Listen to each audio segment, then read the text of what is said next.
Kayo po ba'y problemado tungkol sa usapin ng pera? Kung laging ganyan at talagang walang pumapasok na pera, bagamat kailangan ng pera, ay mainam na subukan nyo po ito. Pero lagi nyo tatandaan, ang ganitong mga pamamaraan ay sangkap lamang para tayo ay maka-attract ng swerte. Ang numero 1 pa rin, sipag at tiyaga, at huwag kang makakalimot magdasal.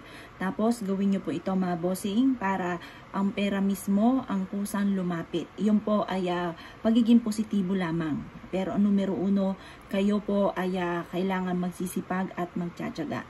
Ngayon po mga bossing, kailangan po natin itong gawin ng mga bandang alas 7 ng umaga ha. At ito po sa umaga lamang ginagawa ang mga pampaswerte. Kung napakailap sa inyo ng swerte, laging walang pera, huwag ka na magpatumpik-tumpik pa, gawin nyo po ito. Ngayon po, isusulat po natin yung amount na matagal mo nang pinapangarap. Halimbawa po, pangarap nyo na magkaroon ng 7 milyon. Walang masamang mangarap mga bossing ko.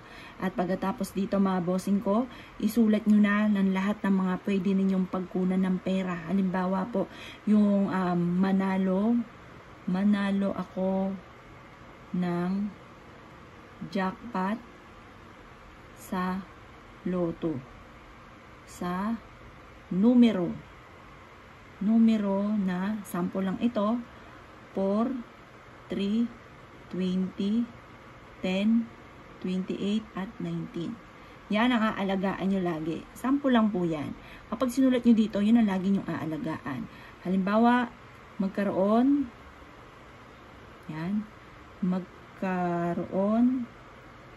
ako ng sariling negosyo na dito na ako yayaman. Ganyan ang mga pag-wish. Huwag kang gagamit na sana direct to the point. Or kaya, ito yung mga pwede nyong pagkunan ng pera. Ma-promote ako sa trabaho at madagdagan ang aking kita. Or kaya, makahanap na ako ng trabaho. Ganun po mga bossing. At pagkatapos, ilalagay nyo po itong ating bulak. At ganun din po mga bossing ko, ang dahon ng laurel. Sa dahon ng laurel, ang isusulat natin ay ang ating tunay na pangalan.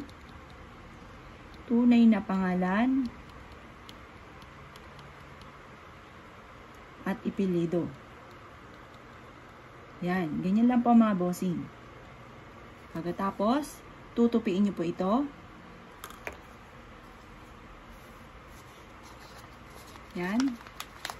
At pagkatapos ay itatali or iiipit nyo po ito mga bossing ko sa may pintuan po ninyo. Yan. Pwede nyo siyang itali or iipit sa may pintuan ninyo. Sa matataas na lugar nyo rin po siya isasabit.